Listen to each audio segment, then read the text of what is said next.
The wagon road bent west out of Coldwater Springs and climbed a long brown rise before it dropped into the Sweetwater Valley. And it was on that rise, at the worst hour of an October afternoon, that Mercy Hale understood her mare was going to die under her if she did not stop. The mare's name was Juno, and Juno had carried her 400 miles from the burnt timbers of what had been a homestead in the Kansas Territory, through 3 river crossings and 1 washed-out trail, and a night under a wagon when the wolves came close. The mare had walked and walked and walked. Mercy had spoken to her every mile of it. She had told the mare about her husband Tom, who had been buried in the spring with a fever that took him in 5 days. She had told the mare about the bank in Hutchinson and the cousin in Denver, who had written that there was work, possibly, for a woman who could keep a ledger. She had told the mare she was sorry for the weight of the saddlebags, and sorrier for the weight of her own grief, which she sometimes thought was heavier than the bags and the saddle together. Now the mare was trembling. Not the tremble of a horse that wanted to run, the tremble of a horse whose legs were finished. Mercy slid down on the offside before Juno could fall, and she put her palm flat on the wet, hot neck, and she said, low and certain, "All right. All right. We stop." She did not cry. She had not cried since the spring. She had taught herself, on the trail, that tears cost water she could not spare, and so she had stored them somewhere behind her breastbone, in a place she did not look into. The rise gave her a view down into the valley. Cottonwoods along a creek, a long low ranch house with smoke from a stone chimney, white fencing that ran a clean line across pasture, so green it looked like a lie after the country. She had crossed a bunkhouse, a barn the size of a church, and near the gate a man on a tall blood-bay horse who had stopped his work to watch her come. She led Juno down the rise at a walk, so slow it was barely walking. The mare stumbled twice. By the time Mercy reached the gate, she was carrying part of the mare's weight on her own shoulder, and the man on the bay had ridden out to meet her, and he was already off his horse before she could lift her chin to speak. "She's done," he said. He was not asking. "She's not done," Mercy said. "She's tired. She needs a night." He looked at the mare. He had a hard, sun-cut face under a hat that had seen weather, and gray at the temples, though he was not old, and eyes that were the color of creek stones at the bottom of running water. He did not smile. He did not frown. He looked at her as if he were reading a brand he had not seen before. "What's your name, Mrs.?" "Mercy Hale. I'm widowed. I'm bound for Denver. I can pay for the night if there's a corner of pasture you can spare her, grass and water. That's all I'm asking." He was quiet. A long second. Behind him, in the yard, a younger man in a foreman's vest had stepped out of the barn and was watching with his arms crossed. Mercy felt the foreman stare like a cold hand on her back. "Holt Reeve," the rancher said, "this is my land. You don't pay.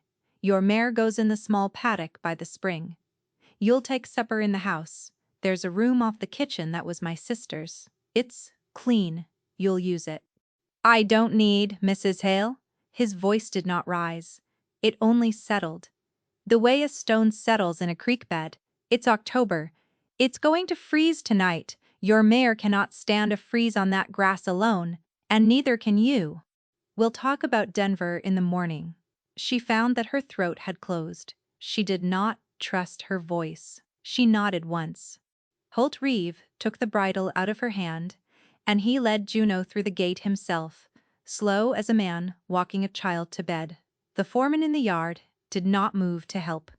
He watched them pass, and Mercy felt his eyes track her, and she did not like the shape of his mouth. The small paddock was just where Holt had said, near a stone-rimmed spring that ran clear even in October. He took the saddle off, Juno himself. Mercy reached for the girth, and he said, not unkindly, "I have her, Mrs." So she stood back and watched him work. His hands were the size of dinner plates, and they moved on the buckles like a man who had gentled 100 animals, and meant to gentle 100 more. When the saddle was off, he ran a slow palm down the mare's near foreleg, then the off. He lifted each hoof. He pressed at the frog with his thumb. He set the foot down. He laid his ear briefly against the mare's flank, the way a doctor lays a stethoscope, and he listened. "She's sound," he said, straightening. "Just spent. She'll be standing in the morning." "I know she will," Mercy said. "She always is." He looked at her then with something different in his face. Not pity, not interest exactly. Recognition, maybe. As if he had heard in her voice the particular flatness of a person who has lost what cannot be replaced and has decided to keep walking anyway. He turned and led her toward the house. The foreman fell in step behind them. He was perhaps 30, lean and good-looking, in a way that knew it was good-looking, with a mustache he stroked when he was thinking, and a habit of standing closer to a woman than a woman would choose. "Boss," the foreman said. "We feeding strays now?" Holt did not break stride. "You'll address Mrs. Hale by her name, Kane." "Mrs. Hale," the foreman said, and the way he said it left a film on the air. Mercy did not turn her head. She had learned, in the long months since Tom died, how to walk past a certain kind of voice without giving it the dignity of her face. The ranch house smelled of wood smoke and bacon grease and old leather. A gray-haired woman in an apron stood at the iron stove and turned when they came in, and took one look at Mercy and set down her spoon. "Lord have mercy," the woman said. "Sit down, child. Sit down before you fall down." "Hessie," Holt said. "This is Mrs. Hale. She'll have the small room tonight. She'll have a plate now, and whatever else she wants, for as long as she wants it." Hessie did not waste words on Holt. She took Mercy by the elbow and steered her to a chair at the long pine table and put a tin cup of coffee in her hand that was so hot it burned through the cup into her palm. And Mercy was grateful for the burn, because it told her she was still alive. Holt set his hat on a peg by the door. He looked, without it, like a different man. Younger, tireder. There was a thin white scar that ran from his right temple back into his hair, and Mercy noticed it, and then made herself unnotice it because she had no business reading a man's face that closely on her first hour under his roof. "I'll be at the bunkhouse till dark," he said. "Hessie will see to you." He went out. The door closed behind him with the soft click of a man who knew how doors should close. Hessie put a plate in front of her. Beans, cornbread, a slice of ham as thick as a Bible. Mercy looked at it and her stomach turned, because she had forgotten how to be hungry, and then she made herself pick up the fork. "Eat slow," Hessie said. "I've seen what fast eating does to a body that's been on the trail. Slow, child." "Yes, ma'am. Where you coming from?" "Kansas. Originally, most recently, a stretch of country I don't have a name for, and going to. I have a cousin there. He wrote that there might be a position keeping books for a freight company." Hessie's mouth did a thing that might have been a smile and might have been the opposite. "You can keep books. My father was a schoolmaster. He taught me ciphers before he taught me to braid hair." Hessie nodded slowly as if filing this away. Then she said, "That foreman, Kane Brasier, you stay out of his road. You hear me?" Mercy looked up from the beans. "I hear you," she said. "He's been here 2 years. Mr. Reeve trusts him further than I would, but Mr. Reeve trusts a lot of things further than I would. The man has hands that take. You sleep with the latch thrown, and you don't walk between the house and the barn after dark without me or Mr. Reeve in sight. You understand me, child. I understand you." "Good." Hessie poured her more coffee. "Now eat your ham." After supper, Mercy went out to the small paddock to see Juno. The sun was low, and the cottonwoods threw long blue shadows across the grass, and the mare was standing with her head down in a corner, where the spring ran out into a tin trough, drinking the slow, tired drinks of an animal who finally believes it has time. Mercy leaned on the rail. She did not pray often anymore. She had stopped praying somewhere around the third week of Tom's fever, when it had become clear that prayer was not the language God was using with her. But she put her hand on the top rail of the paddock, and she said quietly, "Thank you for the grass. Thank you for the man who said, 'Come in.'" A boot scuffed behind her on the gravel. She did not turn. She knew it was not Holt, because Holt did not scuff his boots. Holt walked like a man who knew where his weight was. "Pretty mare," Cain Brassier said. He was standing closer than he needed to be. "Pretty mare for a widow on the road." "You sure she's yours?" Mercy turned and faced him because she had learned that men of his shape preferred a back to a face. "She's mine. She was a wedding gift." "Wedding gift?" He smiled with half his mouth. "Sorry to hear it." "No, you aren't." The half smile widened. He liked her saying it. He liked the snap of it. She saw, in that second, exactly what kind of man he was. The kind who mistook a woman's refusal to be charmed for a kind of charm itself. "Mr. Brasher," she said, quiet and even, "I'm going to go into that house now. I'd take it kindly if you let me walk past." He did not step aside immediately. He held the half-second on purpose. Then he made a little mock courtly sweep of his arm, and she walked past him with her chin level and her hands loose. And she did not let him see that her heart was knocking against her ribs. She lay that night under a quilt that smelled of cedar and somebody's lavender sachet, and she listened to the house settle, and to the far-off lowing of cattle, and to a coyote that started up on the ridge and was answered by another. She heard Holt Reeve come in late and cross the floor in his stocking feet to bank the stove. She heard him pause once outside her door, not to enter, just to listen, the way a man listens, to make sure a thing he is responsible for is still breathing. Then he went on to his own room, and the house went quiet. And Mercy did not sleep right away. She thought about the paddock. She thought about Juno, standing with her head down at the trough. And she thought without wanting to, about a thing she had noticed there that she had not had the wits to think about properly until now, the big bay horse, Holt's Bay, the one he had ridden out to meet her on. She had seen it tied at the rail by the barn while she ate, tied flat-footed, head low. And she had noticed. Her father had been a schoolmaster, but her mother had been a horsewoman's daughter, and Mercy had grown up around horses the way some children grow up around music. That the bay was standing with its weight thrown ever so slightly back off the near forefoot. Not lame, not yet, but favoring, and she had noticed, when the bay swung its head, that the eye on that side had the dull, soft look of an animal in slow, steady pain. She rolled toward the wall. "That's not my horse. That's not my ranch. That's not my business," she thought. "I am leaving in the morning." She thought Tom would have walked across a county to tell a man his horse was hurting. In the morning, the kitchen was already warm when she came in, and Hessie was rolling out biscuits with her sleeves pushed to the elbow and flour to the wrist.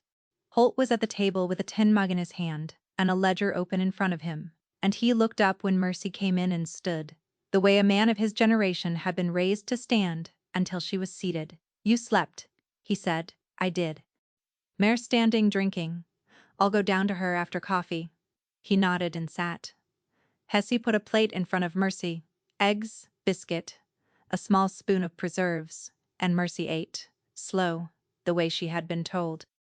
Then she said, "Mr. Reeve, may I ask about your bay?" He looked up. His brows drew together a quarter of an inch. "Tully, what about him? How long has he been short on the near fore?" The kitchen went very still. Hessie's rolling pin stopped. Holt did not move for a count of 3. "He's not short," he said. "He is," Mercy said, careful, level. "Not bad enough to call lame. But he's throwing his weight back off it when he stands, and his eye on that side is dull. He's been hurting a while, I'd guess. Maybe weeks. A horse that strong will mask a lot, but he can't mask it standing still." "Cain rides him 3 times a week," he said slowly. Kane has not said a word. I'm sure he meant no. Don't. Holt's voice was quiet. Don't finish that sentence, Mrs. You don't owe my foreman a defense. He stood up. He was already reaching for his hat. Come with me, he said. Mr. Reeve, I don't want to. Mrs. Hale, if you're right, I owe that horse an apology. If you're wrong, no harm done. But you'll come and you'll show me what you saw, because I'm not a man who likes to be told a thing and then guess at it. Please. The please was what moved her. She put down her napkin, and she followed him out. The bay was in his stall, eating hay. He lifted his head when they came in, and snorted a soft greeting at Holt, and Holt laid a hand flat on the broad forehead, and stood a long moment with his eyes closed. "Show me," he said. Mercy stepped into the stall. She did not rush. She let the bay smell her hand. She moved to his near shoulder and ran her palm slowly down the leg. She lifted the hoof. She set it down. She stepped back. Walk him out for me if you would. Holt clipped a lead and walked the bay out of the stall and down the center aisle of the barn. Mercy watched. On the hard-packed earth of the aisle, the short was almost invisible. But it was there, a half-beat hesitation, a reluctance to load the leg fully. She had Holt turn the bay in a tight circle to the left. The hesitation grew. Tighter, she said. Other way. He turned the bay right. The horse's head bobbed faintly. There, she said. You see it? I see it, now. She went back to the leg. She felt along the pastern. She lifted the hoof again, and this time she pressed with her thumbnail across the sole, slow and methodical, listening with her hand. At the inside quarter, the bay flinched, a small, fast jerk of the leg. Maybe an abscess starting. I'd want to soak this foot in warm water with salt for an hour twice a day for 3 days. If it's an abscess, it'll come up to the coronet and break, and he'll be sound a week after. If it's just a bruise, the soaking will draw the heat. Either way, he ought not be ridden hard for 10 days. The eye dullness, that's just the pain. It'll clear with the foot. Holt was quiet. He set the lead down on a hay bale. He came over and crouched beside her, and looked at the hoof himself. Weeks, you said. At least 2, maybe 3. That sole's been sore a while. He stood up slowly. He laid his hand on the bay's neck again. He said, not loud, but with a weight in it that Mercy felt under her breastbone. I'm sorry, Tully. Then he turned to her. Mrs. Hale, you're not going to Denver today, Mr. Reeve. I'm not telling, I'm asking. Your mare needs another week on the grass, and I have a horse who's been herding for 3 weeks under a foreman. I trust less by the hour. I'll pay you fair wages for the week, and Hessie will keep your room ready. And you'll do for my animals what you just did for that bay. Will you stay? Mercy looked at the bay. The bay looked back at her with the long-suffering patience of a creature who has decided to trust whoever is in the stall. A week, she said. A week? All right. He nodded once. He did not smile. But something at the corner of his mouth eased, the way a rope eases when the slack comes back. Kane Brossier came in from the bunkhouse an hour later, and Holt was waiting for him in the center aisle. Mercy was in the tack room, but the tack room had a half door, and she did not try not to listen. Kane, Holt said. How's Tully been moving? Fine, boss, strong as ever. When did you last pick his feet? A pause. You're sure? Yes, boss. Because I just picked them. There's 3 weeks of packed manure in that off-hind frog, and there's an abscess working under the inside quarter of the near fore that a child could find with a thumbnail. So I'm going to ask you once more, when did you last pick his feet? The silence stretched. Mercy held very still. I might have missed a day or 2, boss. We've been short-handed with the gather. We have not been short-handed. We have been exactly the number of hands we have been all year. Another silence. Who told you about the foot? Kane said. And his voice had gone flat and careful. I noticed it. You noticed it this morning after a strange woman slept under your roof one night. Mind your tongue, Kane boss. The foreman's voice was quiet now, and oily with a kind of pretended concern. "I'd hate to see you took advantage of. Woman shows up on a half-dead horse, sleeps one night. Suddenly she's playing horse doctor in your barn. You don't know the first thing about her. She could be running from a warrant. She could be—" "Cain." Holt's voice did not rise. "You will not speak about her in my barn or out of it. You will finish the gather today, and you will be on the porch at sundown, and you and I will have a conversation. Is that clear?" "Yes, boss." "Get out." Boots crossed the dirt.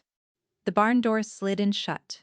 Mercy let out the breath she had been holding. When she came out of the tack room, Holt was standing with both hands flat on the stall door and his head bent. She thought for a second that she ought to leave him to it, but then he turned his head and saw her, and he straightened, and he said, "I should have known. About the horse. He's my horse. He hid it well. Mr. Reeve, a man can love an animal and still miss a thing. It doesn't make you less." He looked at her then in a way that was not quite the way he had looked at her at the gate. Something had moved in his face. She did not know what to do with it, so she busied her hands with a rag on the stall door, and she said, "I'll start the soak after dinner. Tell Hessie I'll need her biggest tub and a good handful of salt." "Yes, Mrs. Yes, Mrs." Two small words that no man had said to her in a year and a half. Her throat did the closing thing again. She kept her face on the rag. The week unspooled like a length of clean rope. Mercy soaked the bay's foot twice a day in the wash shed behind the barn, and on the third evening the abscess came to a head at the coronet band and broke, and the bay let out a long shuddering breath and put weight on the foot for the first time in 3 weeks, and Mercy sat down on an overturned bucket in the sawdust and laughed out loud, which was a sound she had not made since Kansas. Holt found her there. He stood in the doorway with his hat in his hand, and he watched her laugh, and he did not say anything. But later that evening, when she came in to supper, there was a small bundle of dried lavender on the table beside her plate, and Hessie pretended not to know where it came from. Mercy did not pretend. She put the lavender in her pocket, and she carried it there for the rest of the week. She found other things, too, in that week. A mare in the second paddock with a slow swelling under the jaw that Mercy diagnosed as a tooth, and which Holt had the farrier, who doubled as a tooth man, out to see by Wednesday. 2 yearlings whose feet were long enough to roll. A gelding with rain rot under the saddle blanket that no one had bothered to lift. None of these things were emergencies. All of them were the sort of thing a foreman ought to have caught, and had not. Holt did not say Cain's name to her, but she saw by Thursday that Holt's mouth had set in a particular line whenever he came back from the bunkhouse, and she saw that Cain had stopped meeting Holt's eye in the yard, and she saw that the other hands, there were 4 of them, all younger than Cain and all of them quiet country boys, had begun to come to her with small questions about their own horses. Did she think this cut needed lard or pine tar? Did she think this filly was going to throw a foal early? They came shy, hats in hand, the way boys come to a schoolmistress. She answered them plainly, and they went away grateful. On Thursday evening, Holt asked her to walk with him down to the creek before supper. The cottonwoods were bare gold, and the air smelled of wood smoke from somebody's far-off chimney. He walked with his hands behind his back, and he did not speak for a long while, and she found she did not mind the silence.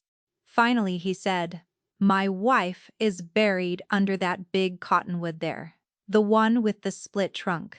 Mercy looked. The cottonwood stood alone, with a low fieldstone at its base.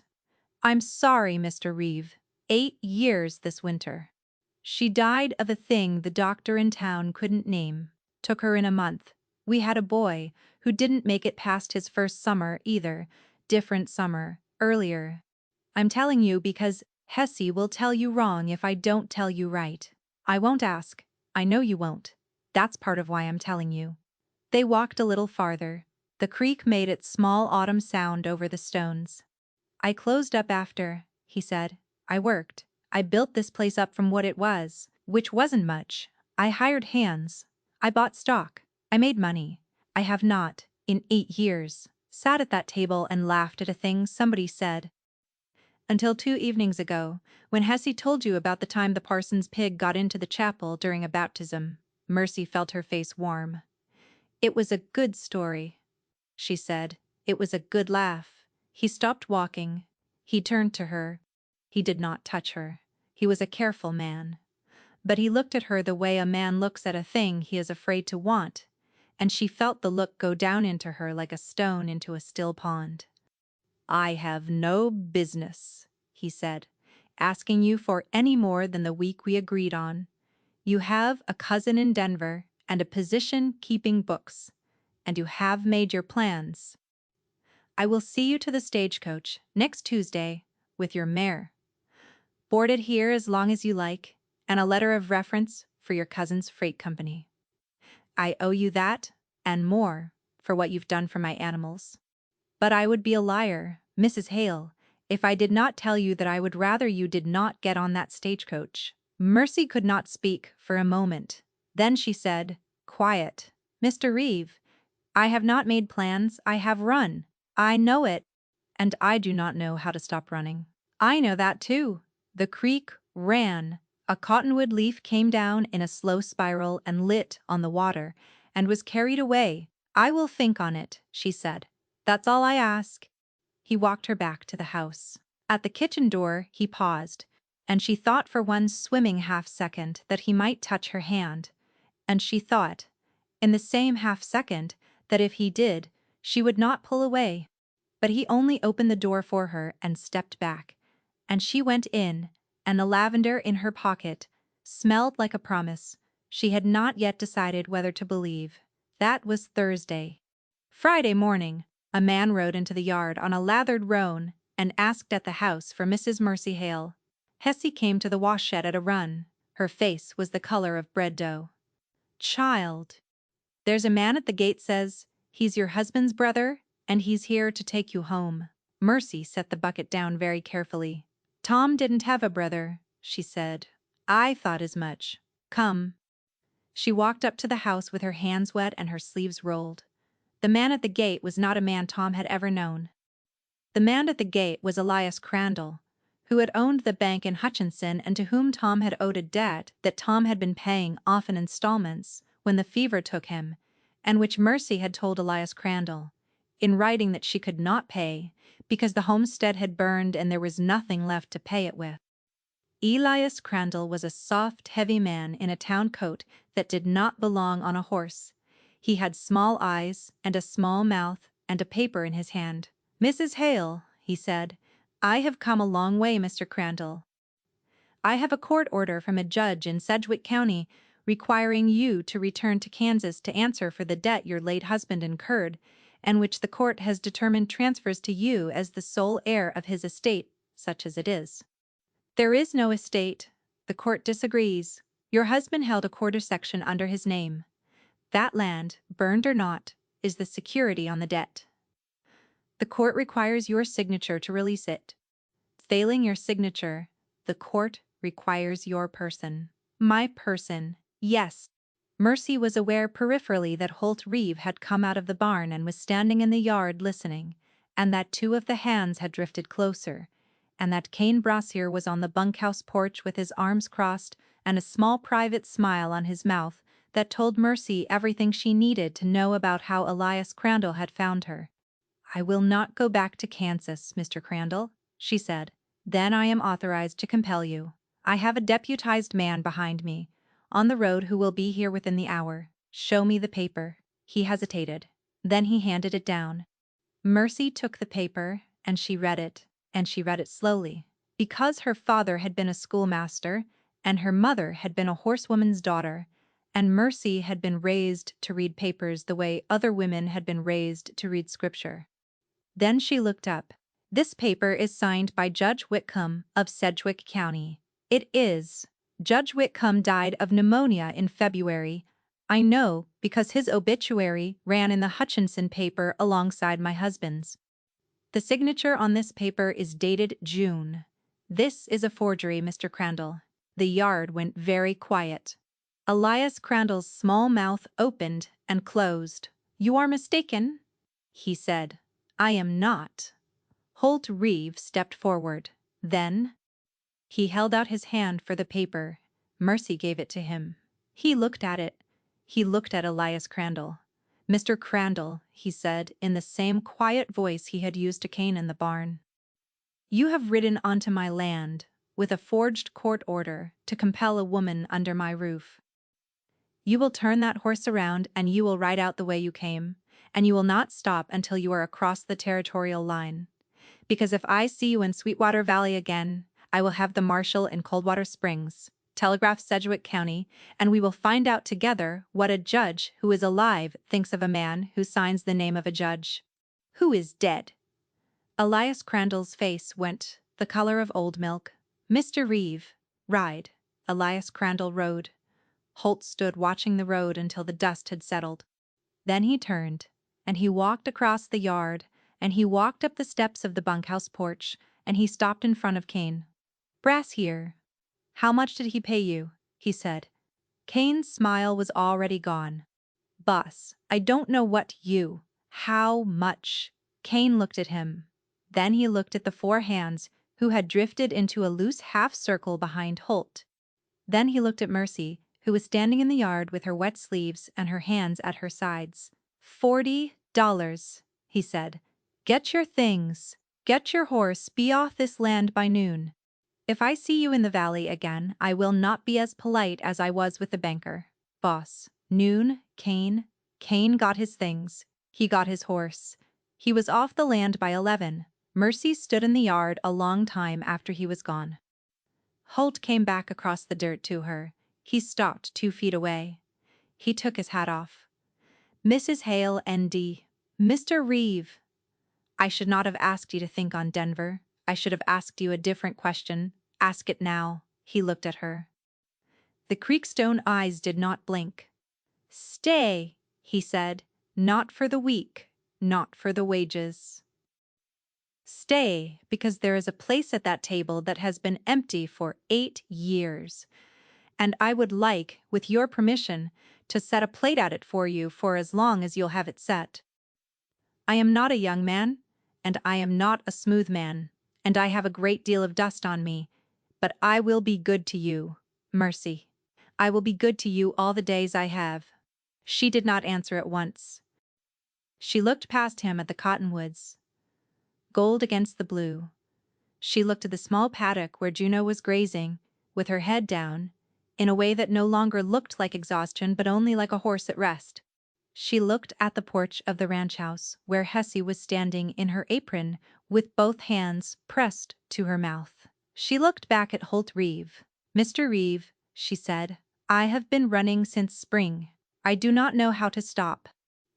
But I think I would like to learn here. With you, if you'll be patient.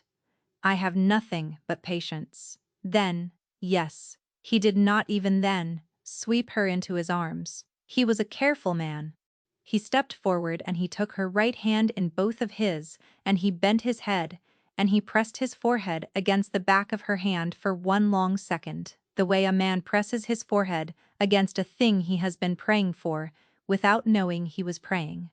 When he straightened, his eyes were wet. He did not pretend they were not. Come in to supper, he said. Hessie made a pie. All right, she said. I'll come in.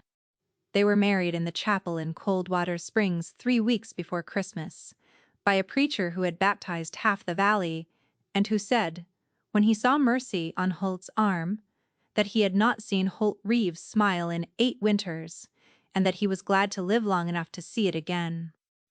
Hessie cried into her handkerchief through the whole service, and pretended afterward that she had a cold.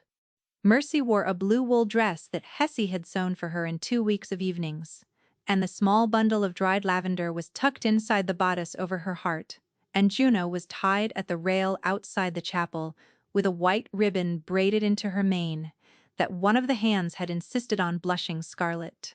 They rode home in a wagon together as the snow began. Holt had a wool blanket across her lap and his arm around her shoulders, and he did not say much, but at one point he looked down at her and said, "Lo, Mrs. Reeve, Mr. Reeve." He smiled. It was a small, slow smile. It did not look like a smile a stranger would call easy. But it was his, and it was for her, and she had come to learn. In the weeks of cooking beside Hesse, and walking the paddocks with Holt at sundown, and reading to him from the Psalms by the kitchen lamp at night, because he liked her voice better than his own, that the small, slow smiles of a careful man were a currency more precious than any gold a banker in Kansas could forge a paper for. The bay, Tully, was sound by Christmas, with no more sign of the abscess than a faint ridge on the hoof wall that would grow out by spring. Juno was bred, in the new year, to a tall black stud. Holt had been keeping for his own mares, and would foal in the autumn. The new foreman, a quiet man named Asa, who had been one of the four hands all along, was the sort who picked feet without being asked, and who said "Mrs. Reeve" with the tip of his hat every time he passed her in the yard. And in the long winter evenings, when the wind came down off the ridge, and the stove ticked, and Hesse had gone to her own room and the lamps were low, Mercy sat in the front room of the ranch house, with her stockinged feet tucked under her on the long settle. And Holt sat beside her with his big hand resting open on his knee, palm up. And she would put her hand into his without either of them needing to say it, and they would sit that way a long time without speaking, watching the fire. One such night in February, when the snow was deep against the windows and the coyotes were calling on the ridge, she leaned her head against his shoulder. And she said, very quiet, "Holt, Mercy, do you ever think, what if I had gone past the gate? What if I had pushed Juno one more mile?" He was quiet a long time. Then he said, "Every day I think it, and then I think, she didn't. She stopped, and I came out to meet her. And the Lord, who I have not been on the best terms with for a number of years, was looking the other way at exactly the right moment. Because if he had been looking, I do not believe he would have given me anything as good as you." She did not answer. She only turned her face into his shoulder and breathed in the smell of him, wood smoke and leather and the particular clean of a man who had washed in cold water from the well. And she thought, this is what home smells like. I had forgotten. Outside the snow kept falling. The cottonwoods by the creek stood bare and patient. In the paddock, Juno dozed beside a black mare with her hip cocked. In the barn, Tully shifted in his stall and sighed the long sigh of a horse who had been sore, and now was not. And in the small front room of the ranch house in the Sweetwater Valley, a widow, who had been running since spring, sat with her hand in the hand of a man who had been closed for 8 winters, and neither of them was running any more, and neither of them was closed. A woman the world had tried to take had been seen instead, and chosen and kept. A man the world had given up on had been cracked open by the only kind of person who could have done it. A stranger at his gate, with a tired mare and an unflinching eye and the courage to tell him, over biscuits and coffee, a thing about his own horse that he should have known and did not. They had saved each other on the same long Tuesday, and they would go on saving each other in smaller ways every day after, for as many days as the Lord, looking the right way now, was willing to give them. And the fire burned down low, and Holt's thumb moved slow across the back of Mercy's hand, and the wind on the ridge sounded almost like a hymn, and Mercy Reeve closed her eyes in her own house, on her own land, beside her own man, and slept.